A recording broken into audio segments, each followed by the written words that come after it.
Amigos, gracias por estar en nuestras plataformas. Mire, durante este fin de semana Dios ha sido muy bueno. Bueno, Dios siempre es bueno, pero este fin de semana nos ha traído una buena dádiva de esas que descienden de lo alto, como decía Santiago, porque se ha estado incidiendo particularmente en la vida de los jóvenes de la congregación de la Iglesia Bautista de Mandarin en Orange Park, en esta ciudad de Jacksonville, Florida.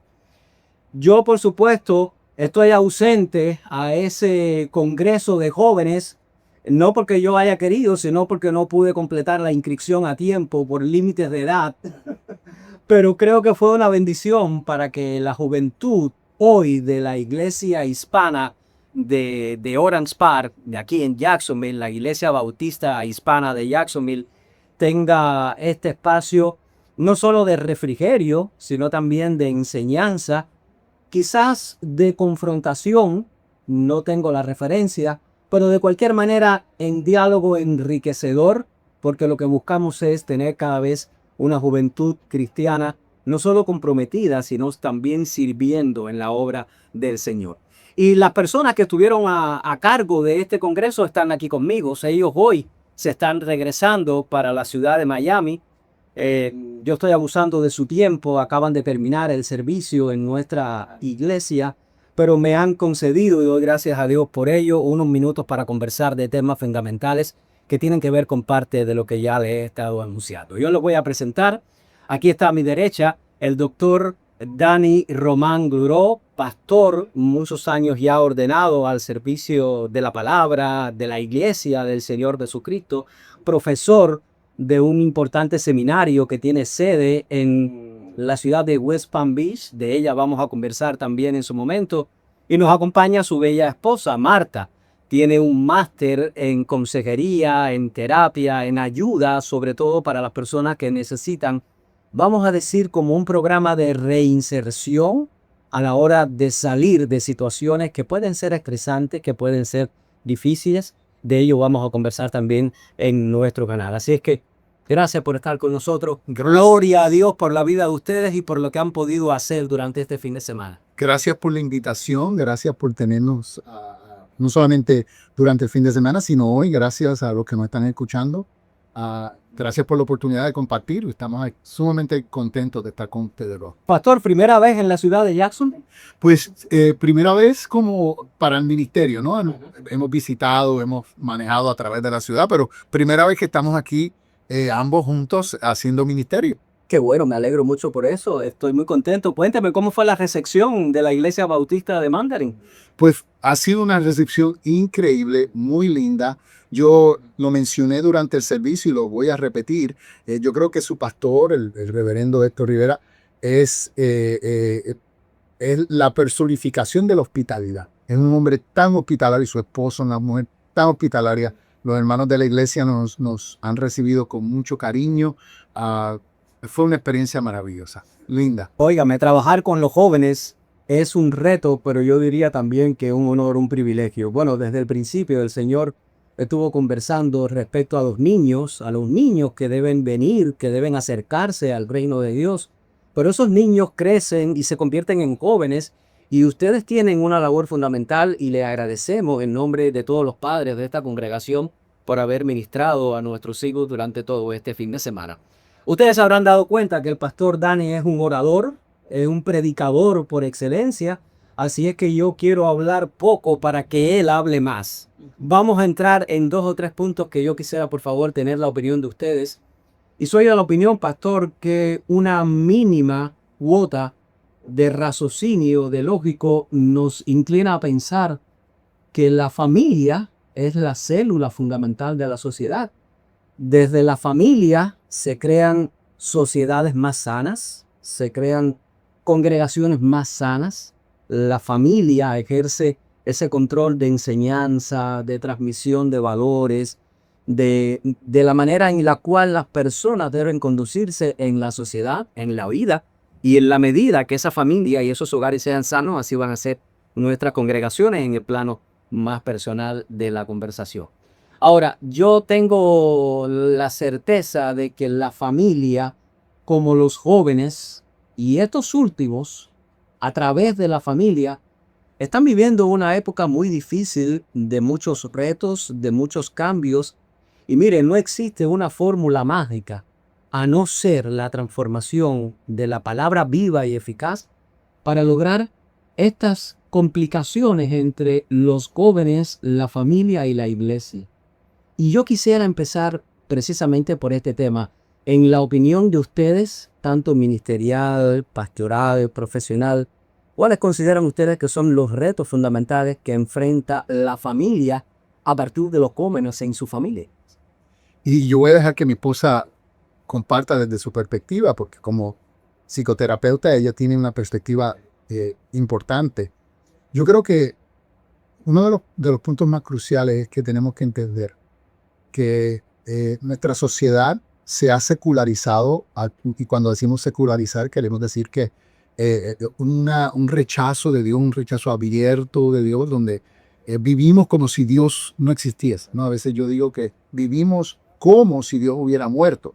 Dios no está muerto, Dios está vivo, Dios está actuando, Dios está activo, Dios está a cargo del universo, pero la gente vive como si Dios estuviese muerto, ¿no? O sea, no existe Dios, yo puedo hacer lo que me dé la gana. Y perdonando la expresión, soy puertorriqueño y que si a veces se me salen los puertorriqueñismos. Pero entonces, como vivimos en ese mundo que actúa, que piensa que Dios está muerto, pues ciertamente los jóvenes están siendo bombardeados con miles de ideas de cómo se debe vivir. Y ciertamente todas estas ideas a largo plazo, o sea, las consecuencias a largo plazo son que les hace un efecto dañino a sus vidas. Es triste que nuestra sociedad ha rechazado la idea que Dios concibió para nuestro mejor desarrollo. Mamá, papá, hijos en un hogar, ciertamente entendemos que hay circunstancias y situaciones donde personas pueden divorciarse, pueden haber situaciones donde un padre fallezca, o sea, pueden haber circunstancias, pero lo ideal, el diseño de mi mamá, papá e hijos, y nuestra sociedad está en contra de eso. Está tratando de socavarlo, tratando de destruirlo. Entonces nuestros jóvenes están tratando de buscar soluciones, ideas en otros sitios. Y no, tal vez usan ideas buscando el placer sexual o buscando el placer emocional o droga, alcoholismo, otro tipo de cosas. Que como sustitutos de lo que Dios ha creado, con el sustituto del orden de Dios, sustituto del propósito de Dios para su vida.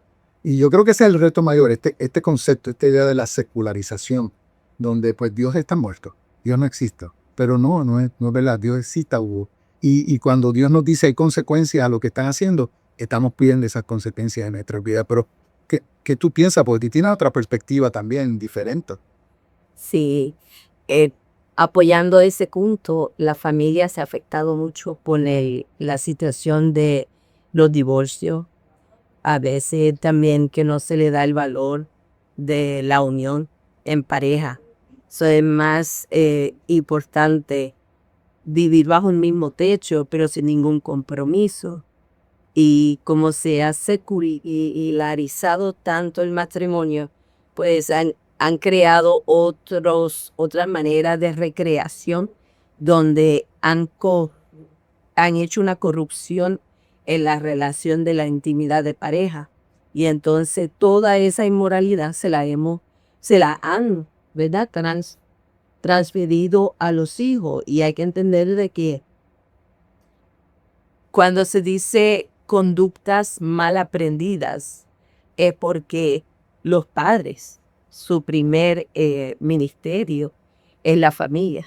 Entonces, si ellos se descuidan mostrando una conducta en la casa y otra conducta en la comunidad u otra conducta en la iglesia, los niños pierden valores porque no saben a dónde enfocar su vida. Y entonces en la escuela, que ya también se ha abierto una agenda nueva, pues los niños prácticamente están siendo criados o los están criando la escuela, que son los maestros, la educación, ya sea pública o privada, con una agenda. Y esa agenda es Es normal ver a dos papás en una casa, es normal ver a dos mamás en una casa. Es normal ver tres personas que representen tu figura paterna o materna o matrimonio. Y entonces ahí le vas a añadir que en la escuela, pues a veces ya no necesitan los formularios que se hacían antes, si se le daba educación sexual o no se le daba educación sexual.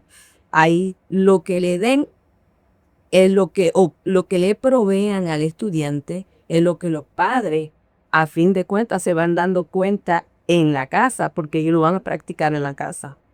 Ellos practican el sexo sin protección. Si lo hacen con protección, no tienen conciencia.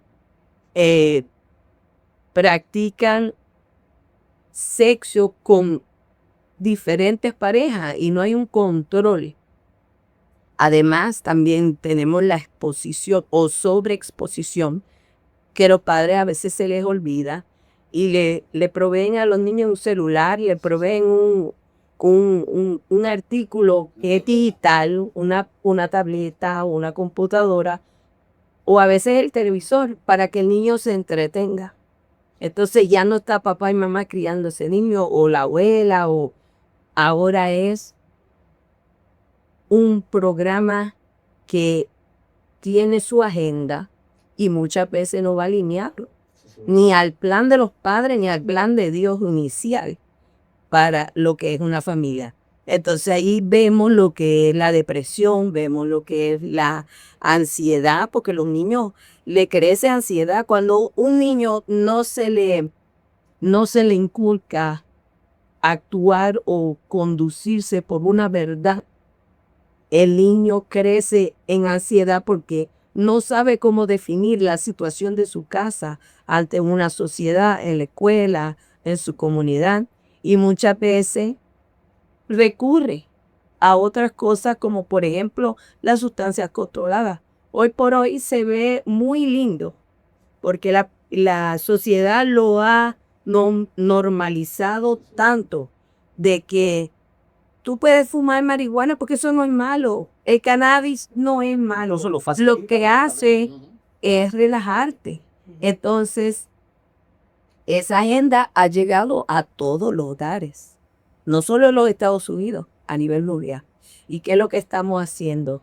Bueno, mi hijo no está consumiendo el THC, no es eso, que el THC, que es lo que significa la sustancia ya cuando entra al sistema, sino es lo que está, o ella lo que está consumiendo es un gummy, una pastillita de dulce que lo que tiene un contenido de algo que le llaman cannabis. Los padres no saben lo que es el cannabis. Los padres no tienen intención de buscar información de lo que quiere decir THC.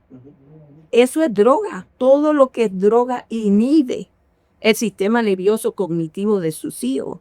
Si tenemos un poquito más de conciencia, creamos conciencia, podemos ser más efectivos con nuestros hijos.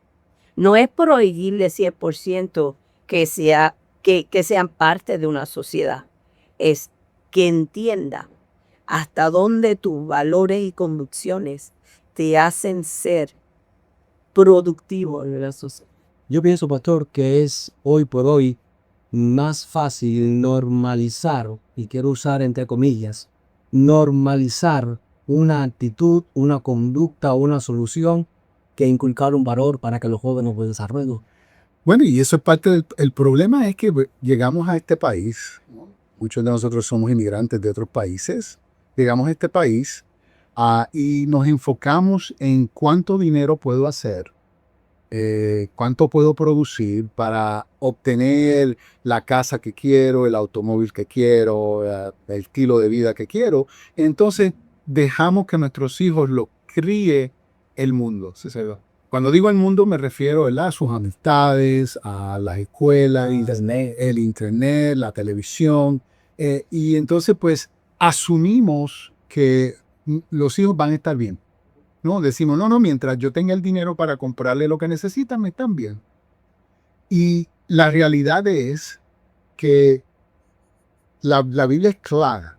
La Biblia en Proverbios nos dice que instruye al niño en su camino y nunca se apartará de él. Y a veces pensamos que ese verso bíblico se refiere a instruir en el camino de Dios. Pero lo que ese verso está diciendo es cuando tú encaminas a tu hijo por el camino el cual el hijo debe seguir, el niño debe seguir, la niña debe seguir, pues tú eres el que le estás formulando, tú eres el que le estás formando, tú eres el que le está ayudando a que se encaminen a un futuro mejor. Y no dejárselo a otras personas. Amén. No dejárselo al televisor, no dejárselo al internet, no dejárselo a la escuela. Ciertamente el niño tiene que ir a la escuela. Usted no le puede enseñar, ¿verdad?, las materias de la escuela. Ciertamente tiene que ir a la escuela. Pero la pregunta es, ¿qué tiempo estás invirtiendo con tus hijos después de la escuela? Después de la escuela, en la noche, como decía mi esposa, dejándole que como decimos, el babysitter, la niñera, sea el televisor, o sea el teléfono, o sea la tableta, en vez de estar activamente envuelto en la vida de nuestros hijos.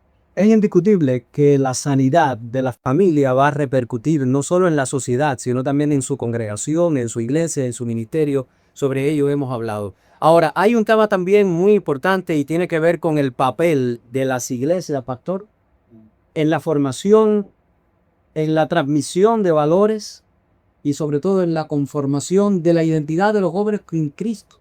Amén. Mire, yo quiero escuchar la opinión de ustedes, pero tengo la ligera impresión, y Dios me libre, no está en mi corazón ser absoluto. Entiendo, oro para que haya un remanente fiel que no esté de esta manera que quiero describir, pero tengo la ligera impresión que en este papel de conducir, de transformar, de instruir y de transferir valores, en otras palabras, discípulos que hacen discípulos, particularmente a los jóvenes, tengo la ligera impresión que muchas iglesias en la Unión Americana y en muchas partes del mundo se llenan de agendas, de ministerios, de actividades que en mi modesta opinión solamente buscan aglutinar a una masa de jóvenes para que se sientan bien. Eso es algo delicado, porque, y no es que esté en desacuerdo con lo que estás diciendo, es delicado porque muchas personas se ponen a la defensiva cuando hablamos de sus iglesias o hablamos de sus pastores o hablamos de los líderes. Y parte de la problemática que tenemos hoy en día, creo yo, es que confundimos tener muchas actividades con discipular. Amén. Y yo creo que las iglesias, primeramente que yo creo que el discipulado comienza en el hogar. La iglesia tiene a los niños, tiene a los jóvenes, a la familia, las tiene 2 o 3 horas en la semana y la semana no tiene cientos de horas, o sea que la influencia necesita comenzar en el hogar.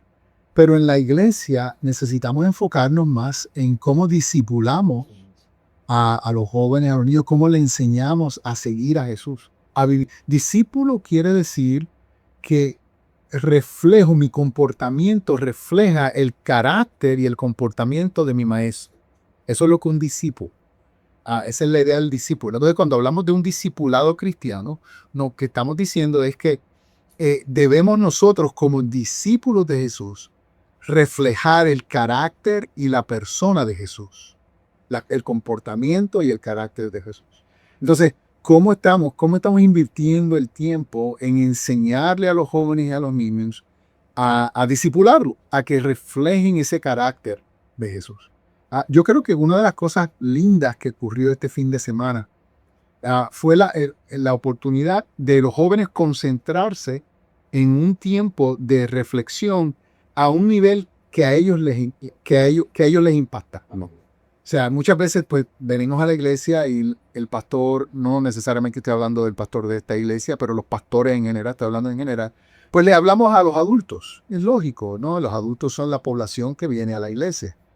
Pero no hablamos o no predicamos con un énfasis que le haga llegar la idea a un joven, con ejemplos que a los jóvenes le hable o con una perspectiva que le hable a los jóvenes. Entonces, lo lindo de este fin de semana fue que tuvimos la oportunidad de sentarnos a hablar con los jóvenes a su nivel y con su interés, con su propósito, desde su perspectiva. Bueno, somos adultos, mi esposo y yo, ¿verdad? Ya somos mayores, pero por lo menos nos pusimos al nivel de ellos y pudimos tener la conversación con ellos. Mi esposa siempre, en toda su vida, ha trabajado con niños, ha trabajado con jóvenes. Ella siempre se preocupa por ellos. Y ¿qué experiencia tuviste este fin de semana en cuanto a esto de hablar de los jóvenes, de compartir con los jóvenes? Sí, varios de ellas se acercaron a mí. Y las niñas, yo les digo niñas, pero ellas tenían entre los 16 y 18 años.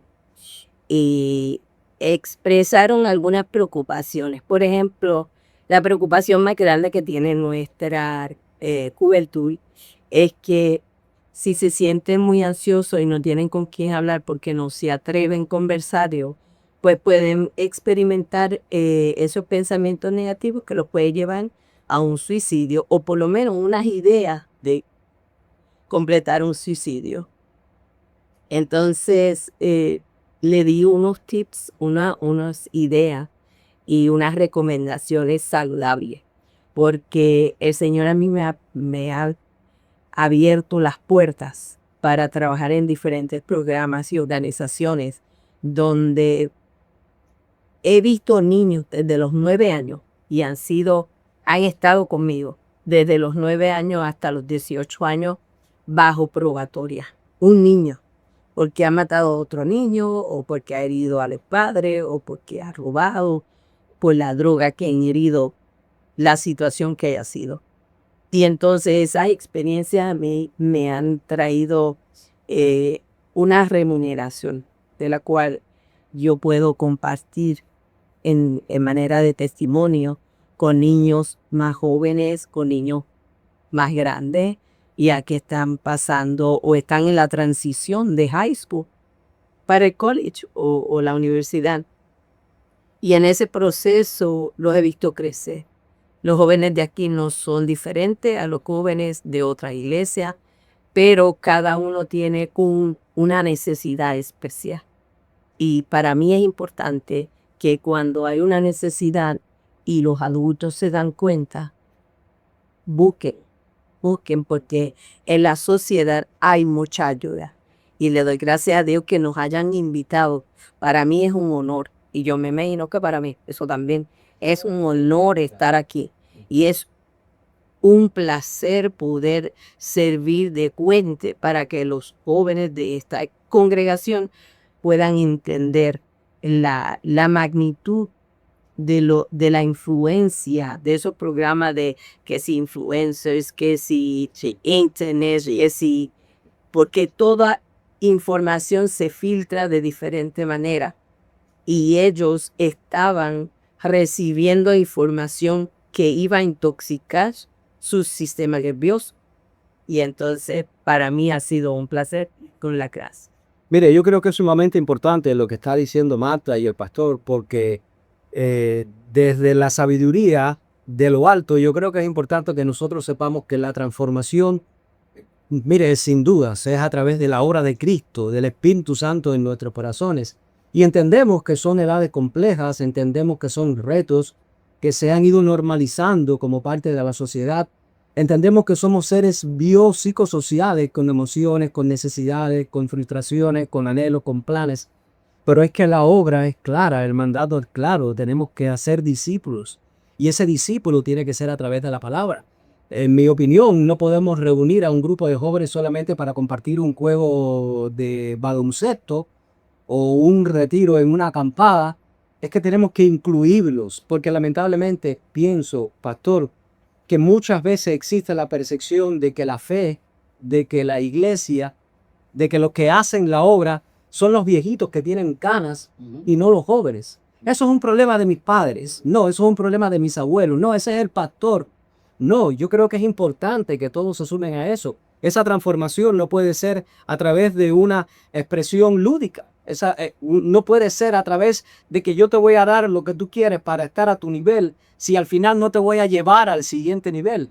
That makes sense. No, y yo creo que tocaste un punto importante en que creemos firmemente que la labor principal de criar a un niño, de encaminar a un adolescente está en la familia. Pero también la iglesia tiene un papel que jugar como iglesia, como cuerpo, como grupo. que la Biblia nos dice claramente que la iglesia es el cuerpo de Cristo. En la iglesia, primera de Pedro, escuchamos que la iglesia ahora es la nación santa, real sacerdocio, pueblo escogido por Dios, ¿no? Entonces, como iglesia tenemos un papel de influenciar positivamente a los niños, a los jóvenes, de atrevernos a invertir tiempo en nuestros jóvenes, entendiendo de que no son la generación del futuro, sino que son iglesia hoy. Amén. En que son parte de la iglesia hoy. Sí, algún día tomarán el liderazgo de la iglesia, en ese sentido serán la generación del futuro, ciertamente, pero son parte del cuerpo hoy. Entonces, ¿cómo nosotros, sí, la responsabilidad primaria está con los padres, pero cómo la iglesia entonces viene a fungir una función de apoyo a la familia, siendo iglesia para los jóvenes, para los niños, ayudándolos a crecer espiritualmente? Creo que tienes razón, ¿verdad? Sin interés de criticar, si simplemente y únicamente los programas son sociales, y en el sentido de salimos a comer pizza, salimos a jugar baloncesto, fuimos a la playa, si eso es exclusivamente el programa, entonces pues ciertamente va a haber una deficiencia. Sí, a los jóvenes les hace falta, ¿no? Tener el tiempo de playa, el tiempo del baloncesto, el tiempo de la pizza, eso nadie se lo quita. Pero ciertamente la iglesia necesita entonces ver cómo individuos dentro de la iglesia, no solamente la iglesia como institución, sino individuos dentro de la iglesia que inviertan con los jóvenes, que inviertan con los niños, que enseñen, que compartan, que establezcan relaciones. Y la idea de que con simplemente saludar a un joven después de un servicio, después del culto y decirle cómo estás, cómo está la escuela, cómo está tu familia, o sea, establecer relaciones que los ayuden a ellos a entender cómo vivir la vida del cristiano fuera de simplemente el culto del domingo. Sí, sí. Y yo creo que eso es algo importante que debemos recordar y enfatizar, esa necesidad. Que se trata de vivir el evangelio, padre. Amén. También se trata de, por ejemplo, cuando los padres son ocupados, la iglesia a veces provee un programa que se llama, o le llamaban en un tiempo, Big Brothers, Big Sisters. Eso quiere decir hermanos mayores, hermanas mayores. ¿Qué es lo que quiere decir eso? Que si usted no puede llevar a su joven a lo mejor a un juego, o no lo puede llevar a una actividad después de la escuela, lo puede traer a la iglesia, lo puede enseñar a orar, a lo que es una oración para llegar a una intimidad con el Padre. Porque la figura paterna en estos tiempos está decayendo en la manera que la sociedad ya no ve al papá como la cabeza. Ahora es papá y mamá tienen que estar al mismo nivel. Y no tiene nada de malo eso. No estamos hablando de machismo o no machismo. Lo que estamos expresando es un sentir real. Los niños están careciendo de la figura paterna en la casa. Hay más hogares donde la figura que sostiene ese hogar es la mamá. Entonces, una mamá puede tener 3 hembras y un varón. ¿Qué es lo que pasa con el varón? Se siente cojo. Pues mire, vamos a la iglesia. Hay hermanos mayores, hay hermanas mayores. Las niñas van con la hermana mayor. El varón puede ir con el hermano mayor. Porque esto es un programa para que los jóvenes se sientan que tienen una figura masculina que le puede entender a otro nivel. Al nivel que se supone que un papá de la tierra, porque ya sabemos que tenemos el papá del cielo. Ahora necesitamos la figura paterna. Mire, es una autorrelación, tenemos que verlo así. Familia, sociedad, iglesia, porque estamos hablando de un solo Dios, estamos hablando de una sola fe, estamos hablando de la misma promesa, la vida eterna en Cristo Jesús. Y en la manera en que seamos efectivos desde la familia, desde nuestros ministerios dentro de una iglesia, vamos a estar en una congregación sana para el bien de todos, no es individual. Amén. Pastor, antes de terminar, y una vez más, gracias por el tiempo, hablemos de la Universidad de West Palm Beach. Pues mire, un centro que yo estoy fascinado por conocer, hay una maestría en divinidad. Por favor, díganos qué puede suceder y cómo llegar a esta universidad. ¿Cómo no? Palm Beach Atlantic University es una universidad cristiana que fue fundada en el 1958. Ah, es una universidad que aunque tiene raíces bautistas, porque fue fundada por una iglesia bautista, es una iglesia, una universidad, perdón, ecuménica, donde recibimos personas metodistas, discípulos de Cristo, bautistas, presbiterianos, de cualquier denominación. La facultad es una facultad diversa, pero evangélica, que enfocada en el estudio de la palabra de Dios y en la autoridad de la palabra de Dios. Actualmente estamos ofreciendo una maestría en divinidad en español, 100% en español.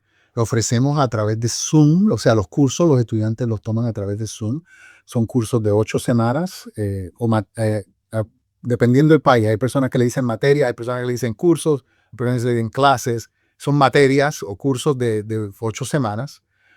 Y hemos recibido una bendición de que para este programa de maestría en español, la universidad es una universidad completa que tiene la escuela de enfermería, la escuela de farmacia, la escuela de educación, pero dentro de la escuela de ministerios, para el programa de maestría en español, la maestría en divinidad, tenemos una beca del 55%. Quiere decir que un estudiante recibiría una beca de $945 por materia. O por curso.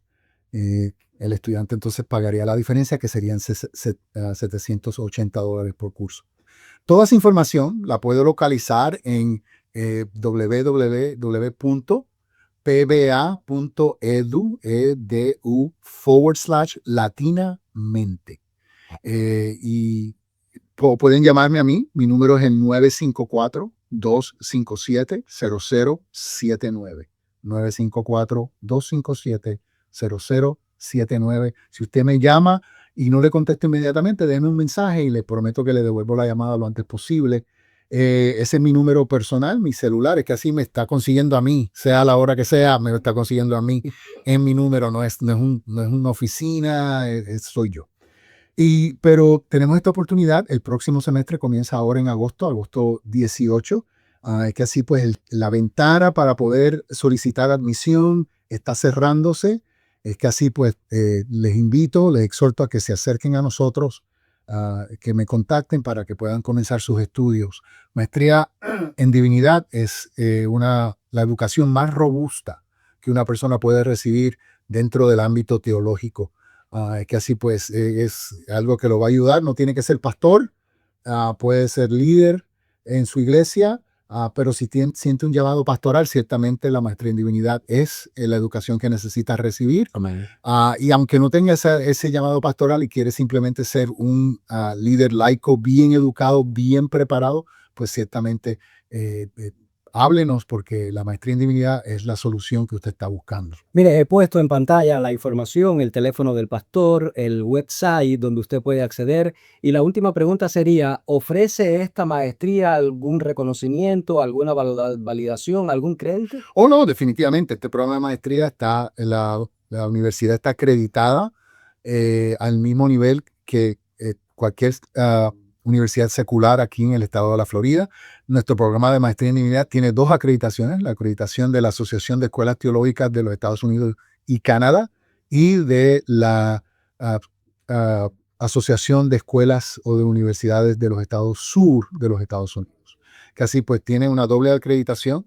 Está reconocido no solamente aquí en los Estados Unidos, en cualquier estado de los Estados Unidos, sino también fuera de los Estados Unidos, cualquier país en Latinoamérica. Los ministerios de educación reconocerían la educación de Palm Beach Atlantic University. Yo pienso que es una buena opción, herramienta para hacer crecer la obra, para transformar, para incidir a esta generación en la cual tiene que haber hambre y sed por la palabra de Dios. Pastor, gracias. Marta, gracias. Un placer. Dios les lleve con bien. Van para la ciudad de Miami, trabajan en West Palm Beach, han estado visitando Jacksonville durante este fin de semana. Dios premie y multiplique la obra de sus manos. Gracias por lo que hacen por el pueblo, el cuerpo de Cristo aquí en la tierra. Dios les lleve con bien y les bendiga en toda obra y en todo empeño que salga de sus manos. Amén. Gracias. Les pedimos sus oraciones como nosotros vamos a estar orando por todos ustedes. Gracias. Gracias, pastor. Amén. Amigo, gracias por estar con nosotros. Manténgase conectado. Que Dios le bendiga.